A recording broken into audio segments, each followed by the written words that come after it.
Fuck Sean Con. Defaults will be down. All right, look. You know, when this season started, it kind of went it almost went exactly opposite of what I thought my other. It's almost like in a parallel universe, this is what I expected from one of my other teams. See, most of you know, I'm a Florida Gators fan. And going into this college football season, I thought the Gators were going to be pure and utter dog shit. I really did. And it kind of started out that way, but it got better as the year went on, and shit kind of got crazy. Like if you were to tell me hey, look, in the middle of November, the Florida Gators will be one win away from clinching a bowl game, I'd call you fucking insane. Because Billy Napier's a shitty coach, and he still is. He hasn't shaken that off with me. But for whatever insane reason, them players love playing for him. And they're playing inspired football, and they just upset LSU, which my mood was on an all-time high Saturday. Like, it really was. Like, they upset LSU, and now and here they got Ole Miss and Florida State, who's garbage left, and they just got to win one of those two games, and they're going to a bowl game. Who'd have fucking thought? And see, with the Jaguars, I was thinking, if nothing else, they were going to at least rebound and go to the playoffs. Boy, were we wrong. Well, I was wrong. Because, my God, man. This has just been an abysmal season. Like, it's hard to fucking watch, honestly. Like, what do we got to look forward to on Sundays? Watching Trevor Lawrence, hoping he plays good. I mean, that was nice while he was healthy. But, watching Brian Thomas, that's fun, at least, I guess. Because at least he's good. But other than that, there's just nothing. And the Jaguars are at the point where they need to just clean house. And we all thought it was coming this week. We thought something was coming. All the rumors like, change is coming, change is coming. Well, here it is, Tuesday. We survived all the Monday, and not a goddamn thing has changed. And, Doug Pederson said something interesting in his concert. I think I've heard it a couple times this year. Point the finger at Bleak. Blame me, blame me, blame me. And a lot of people do. Well, guess what? Actually, at this point, I actually don't. And a lot of people point the finger at Trey Baalke and blame him. I don't blame him either. And I think I've said this before. Everybody and their mother at this point can see they all gotta go. There shouldn't be a head coach, GM, or offensive or defensive coordinator that survives this season. Really, none of them should have NFL jobs, to be honest. But at this point, we all know this. We all can see this. Yet it's still happening. So, at this point, who's more at fault? The shit that we know has to go? Or the asshole in the owner's box that allows it to fucking stay?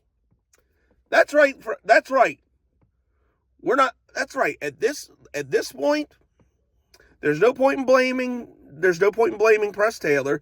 There's no point in blaming Ryan Nielsen. There's no point in blaming Doug Pederson. There's no point in even blaming Trent Baalke. The blame falls on one rich dickhead's owner. Or on one rich dickhead owner's shoulders. That being the prodigal twirly mustache piece of shit himself, Shad Khan. People wonder why I hate this motherfucker. When Wayne Weaver was here, the finances were fucked up, but there was more off. But there, at least every other year, was a winning product on the football field. With this asshole, yeah, the finances are right. The Jaguars are a profitable organization. The team has upped itself in value. But it's a once in a blue moon we get a fucking winning football product. Since this dickhead has been here, we've had 3 winning seasons. And he bought the team in what, 2011, 2012? 3 fucking winning seasons. 2 of those are 9-8 seasons, and one of those we didn't make the playoffs. And here you have this asshole has never cleaned house. Ever. Other than like the first year. It's always been promoting people within the organization to do this shit. Or keeping one asshole and firing another. Shad, you fucking dumbass. In order to eliminate cancer, you have to cut the whole thing out. And that's what the Jaguars have right now. I'll put this analogy to it. Imagine you want some Mexican food. You go to a Mexican restaurant. About an hour later, you get explosive fire. You get the screaming shits. And you can't get off the toilet for an hour. But then but then after that, a couple days later, you give them another chance. You go back. Same thing happens. And you keep giving them chances over and over and over again. At some point, just from an analogy, you can't blame the restaurant anymore because you're the one that is continuing to put that shit in your body and fuck your whole intestines up. That's what's happening with the Jaguars. They keep eating the same shit with these fucking assholes in high places and continue to produce shit. And you know, people are like, oh, there's no way they're going to survive past the season. Dude, you don't know this dickhead. This is the same asshole that kept Dave Caldwell employed for 13 fucking years. This is the same dickhead that gave Gus Bradley 4 years after being a god-awful head coach. This is the same dickhead that after a disastrous losing season fired just Tom Coughlin and kept Dave Caldwell and Doug Marrone. This is the same asshole that made Urban fucking Meyer the second highest paid coach in the NFL. This is the same asshole that got Trent Baalke in his building, promoted him, and even though everybody and their mother said you need to get rid of him, keeps him around. So, everybody's going to be gone at the end of the year. Man, no the fuck they're not. I almost know one of these dickheads is going to be here. Out of the 4 that need to go, one of them's going to be here. Because this asshole won't do the proper thing that needs to be done and fire him. I really hope I'm wrong, but knowing this piece of shit, I'm probably not gonna be. It's fucking sad. Like, I don't know what the fuck we did as fans to deserve this. And I'd like to think that the Jaguars will be better off once Shad Khan dies. But sadly, it's probably going to get worse because he's just going to hand it down to his dumbass man-child idiotic son, and it's going to be ran even worse like how he runs his shitty wrestling promotion.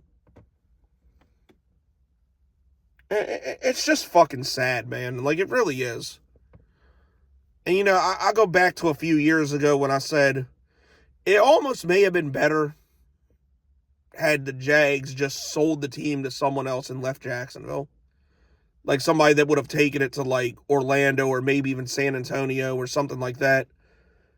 Because then at least I could have been a fan from afar and still seen a respectable product on the football field. Because this shit now is just fucking embarrassing. Like it really is. And like I said, I really hope I'm wrong and by the end of the year everybody's gone. But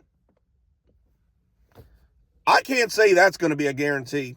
Especially with some of these shitty teams we got coming up and we end up winning a couple games. This dumbass will probably say, oh, it's progress. No, dickhead, it's not. Since Doug Pederson has been here and since Trent Baalke has been the GM, we peaked in 2022. Every other year it's been worse.